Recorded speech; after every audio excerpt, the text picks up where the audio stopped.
Très chers membres de la communauté congolaise des Champagne-Kani, bonjour. Je vous ai dit que ces derniers temps, je passerai de temps en temps pour vous donner les informations. C'est vrai qu'il y en a qui se posent la question, ils disent, il y a un rapporteur dans la communauté, comment le président ne fait que parler? Il y a des situations qui exigent, et la gravité et l'urgence des choses qui exigent que le président s'implique. Et nous ne faisons que notre devoir d'informer, parce qu'il y a des situations qui dérangent ces derniers temps. J'ai reçu beaucoup de coups de fil la nuit. Ce matin, je continue à recevoir des coups de fil, et même tout à l'heure, je continuais à recevoir des coups de fil juste avant cette émission. Il y a beaucoup de questions qui se posent. Je crois que vous voyez ce que j'ai à côté ici. Donc, je vais parler de ça. C'est ça, ce qui sera le gros de notre émission aujourd'hui, ou soit cette petite information que je vais donner, c'est par rapport à ça, parce qu'il y a des vidéos qui circulent, il y a les gens qui ont peur, il y a de ceci, tout ça. Alors, c'est de notre devoir, comme les gens nous ont appelés, ils ont dit qu'on porte plainte contre la compagnie. Donc, je m'étais dit qu'il fallait d'abord qu'on s'informe et passer la vidéo avant qu'on puisse prendre une action que ce soit, ou bien agir comme monsieur tout le monde. Donc, d'entrée de jeu, je voulais juste faire un petit briefing de la nouvelle qui est aujourd'hui. La nouvelle est que c'est vrai que le président Trump a approuvé la chloroquine pour le traitement des coronavirus. Mais il y a un couple d'Arizona, le mari et la femme, ils ont pris ça pour prévenir contre le corona. Mais malheureusement, l'homme vient de décéder. Donc, l'homme est décédé aujourd'hui. Et la femme, qui sont tous dans les soixantaines, la femme est à l'hôpital. Donc, c'est juste pour vous dire qu'il faut être très prudent. Il ne faut pas l'automédication n'est pas bien. L'automédication n'est pas bien, alors il faut éviter ça. Donc, le sujet d'aujourd'hui, nous allons parler, comme je l'ai écrit, faut-il consommer la sémolina ou non?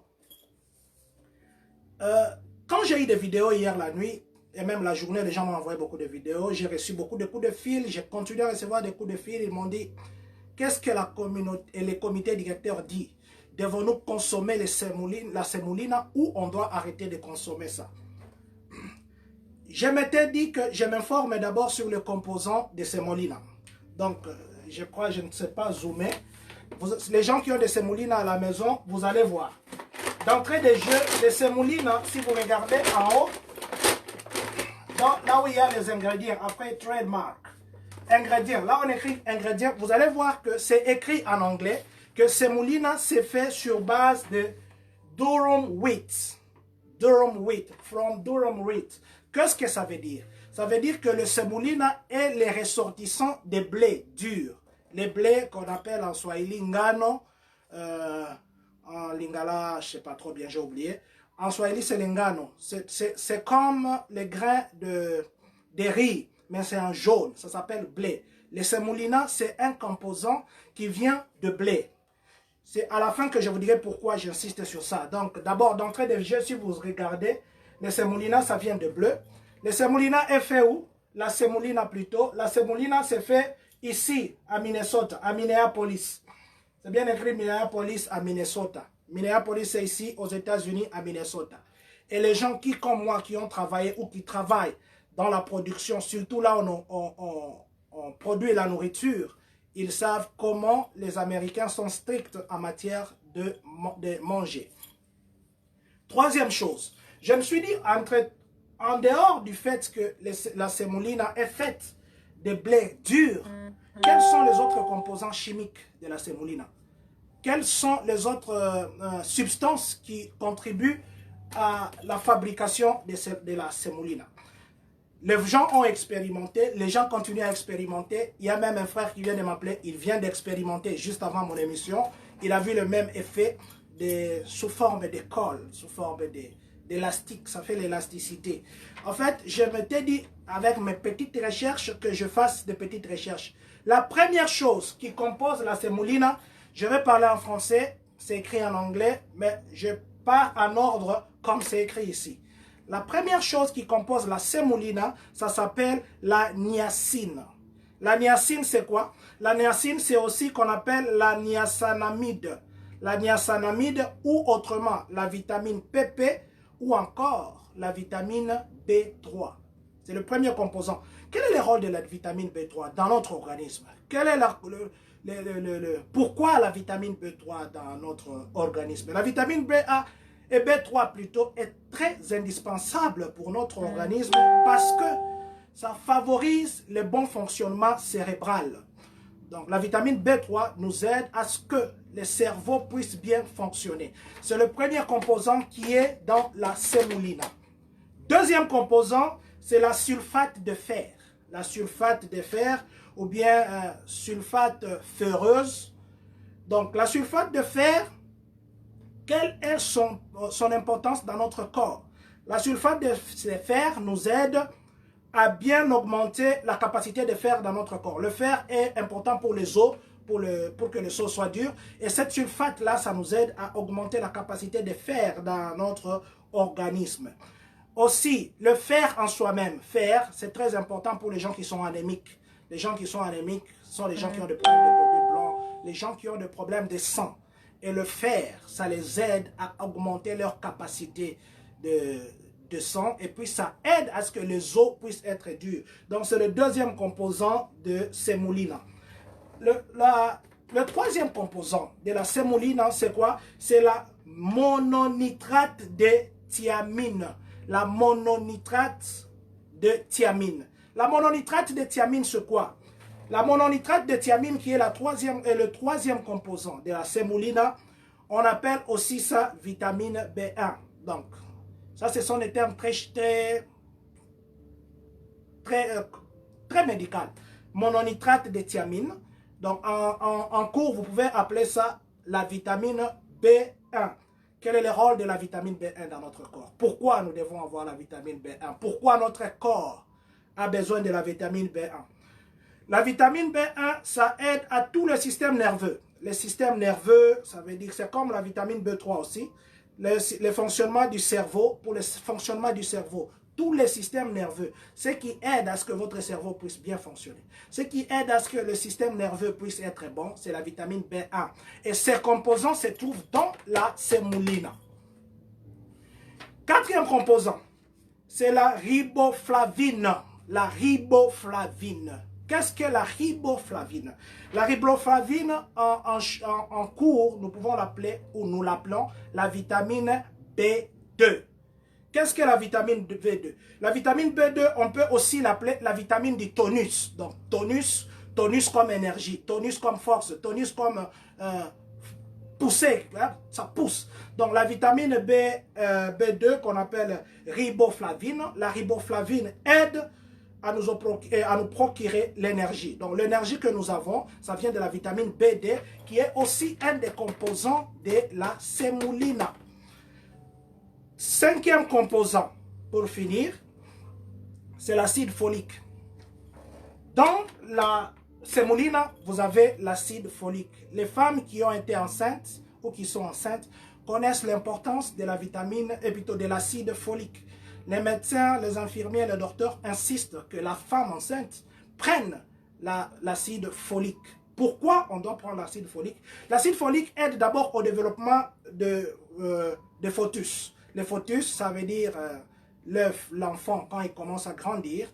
Quand la femme est enceinte, les médecins lui conseillent de prendre de l'acide folique pour aider à la croissance du futur enfant. Quand il est encore au stade, après le stade embryonnaire, quand il est au stade de fœtus, il aide à ce que ce fœtus puisse grandir et devenir enfant. Donc, l'acide folique, qui est le dernier composant de sémolina, ça aide à la croissance du fœtus et puis ça régénère les cellules de notre corps. Donc, c'est pour que nos cellules, vous savez, les cellules vieillissent et il faut les régénérer. Donc, c'est l'acide folique qui joue ces rôles. Donc, il y a les 5 composants qui sont de la sémolina. Il y a donc ça sort, donc la sémolina sort de blé dur. Le blé dur, c'est quoi? Les blés durs, ce sont des grains. Les grains blancs, c'est pour les riz, jaunâtre, c'est pour le blé. Et c'est là, c'est à base de ça qu'on a fait la sémolina. les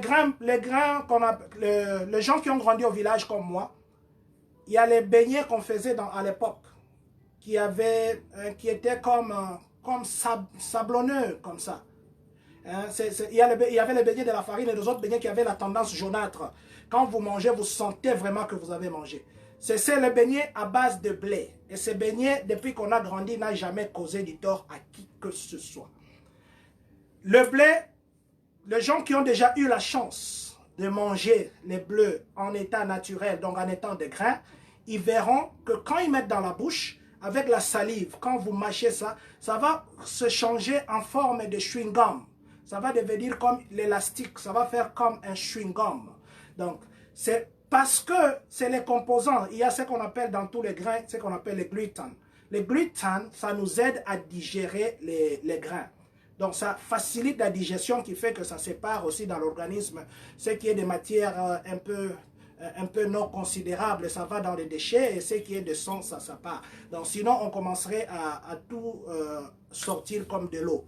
Donc, le blé, quand vous le mâchez, même soi-même le blé, vous le mâchez, vous constaterez que ça vous deviendra les chewing-gums. Et quand on était enfant, les gens qui ont grandi dans les milieux villageois comme moi, ils comprendront que quand on mangeait les blés, on faisait ça des chewing-gums. On faisait de ces bleus-là des chewing-gums. Ce n'était pas qu'il y avait une réformulation chimique ou chimiothérapeutique de la salive, où il y avait une transformation chimique dans notre bouche. Non, c'était des blés venus du champ. Vous prenez, vous mangez sans aucun produit chimique.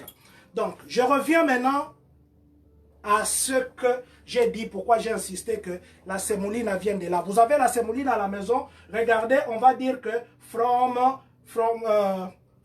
durum wheat. From durum wheat, c'est en anglais, ça veut dire que à partir de blé dur.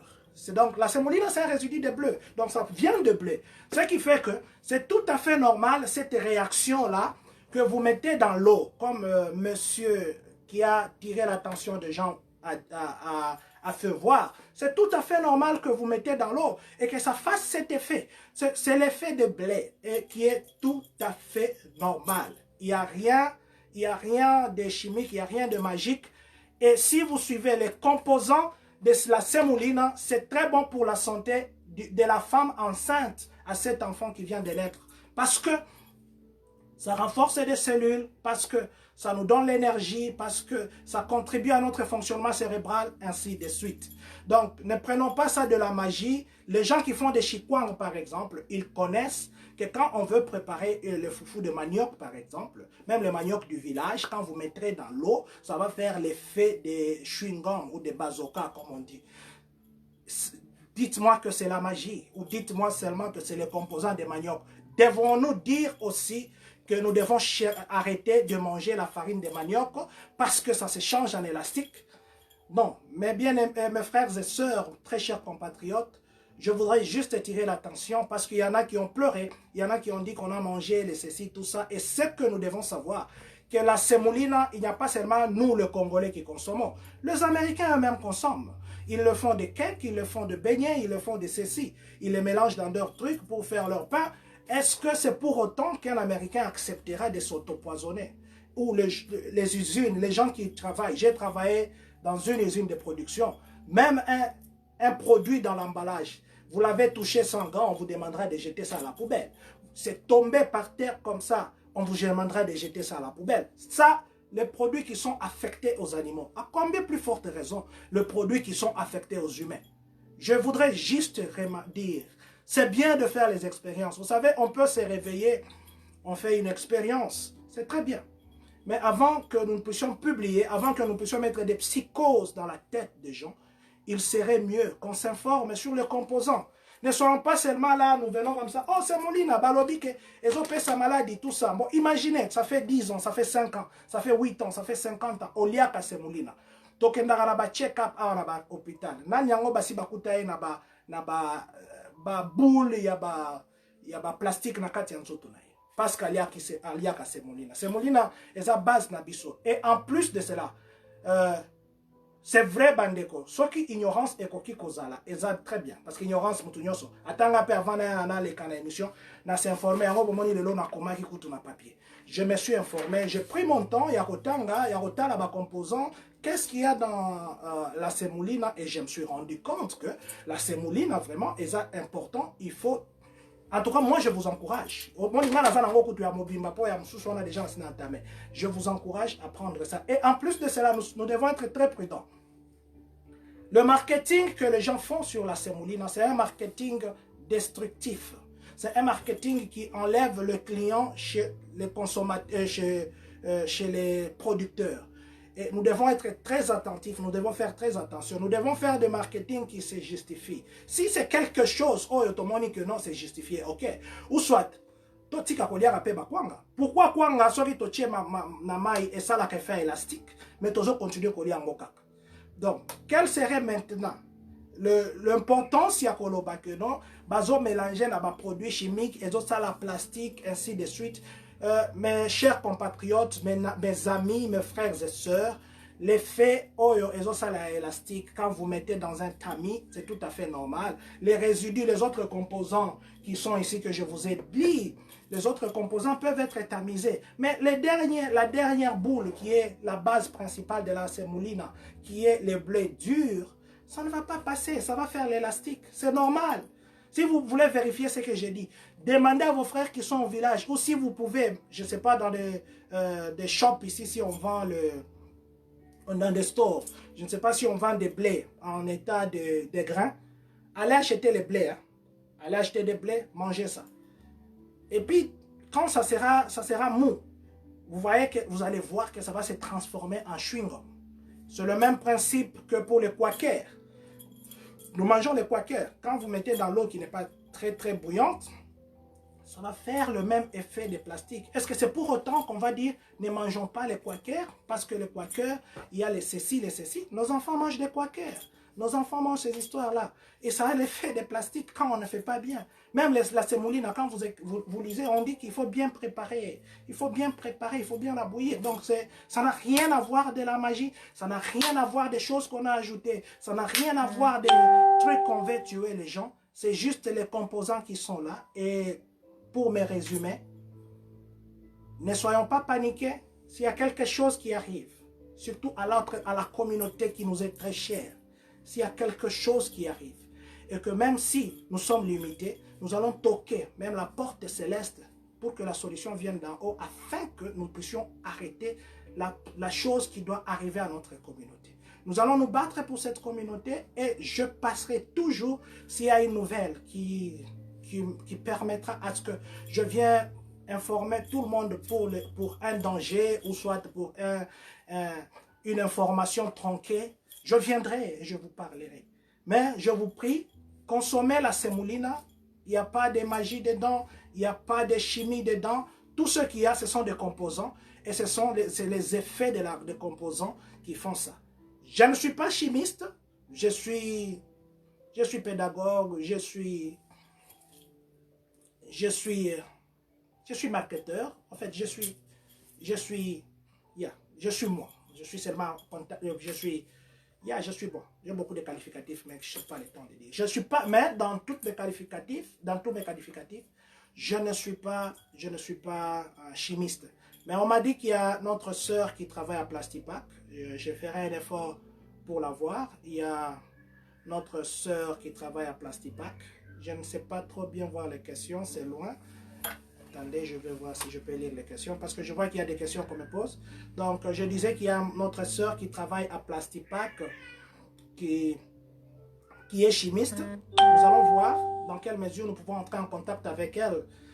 Peut-être que nous ne sommes pas suffisamment informés, mais nous allons entrer en contact avec elle. Si elle permet à ce que nous puissions passer en direct avec elle, je suis en train de voir parce qu'il y a des questions qu'on me pose, je ne sais pas voir et répondre. Attendez, on fait comment maintenant? C'est bon ou pas? D'emblée, monsieur Merveille, à vous, je vous dirais que la sémoulina n'a aucun danger pour la santé. C'est bon, continuez à consommer la sémoulina et ça vous donnera une bonne santé. Comparez Regardez, faites l'expérience quand vous mangez la sémoulina, même la santé, ça change. Excusez-moi, je dois lire les questions. Ok, merci beaucoup. Je vois que c'est Maman Lisette qui dit qu'il faudrait aller acheter chez elle là-bas. La sémoulina est arrivée. Allez-y, consommez la sémoulina. Je vous dis que c'est très bon pour la santé. Et les composants qui sont dans la sémoulina, je venais de vous le démontrer. Pour ceux qui sont venus en retard, ils peuvent suivre cette émission.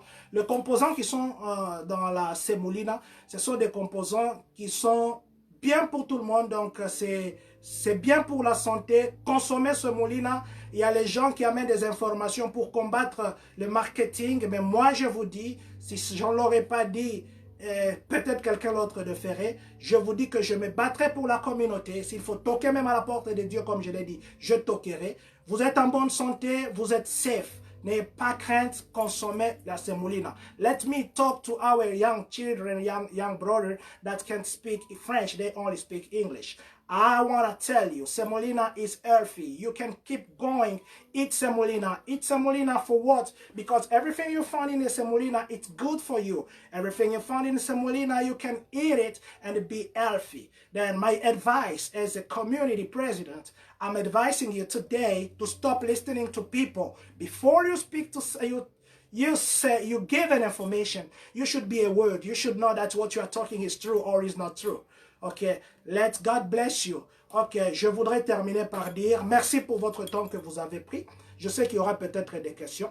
Mais demain, comme je vous ai promis, je passerai pour expliquer comment appliquer pour la Green Card. Que Dieu bénisse la République démocratique du Congo, que Dieu bénisse les États-Unis d'Amérique et que Dieu bénisse la communauté congolaise de Champagne-Kani. Merci beaucoup pour tout ce, parce que vous étiez en ligne.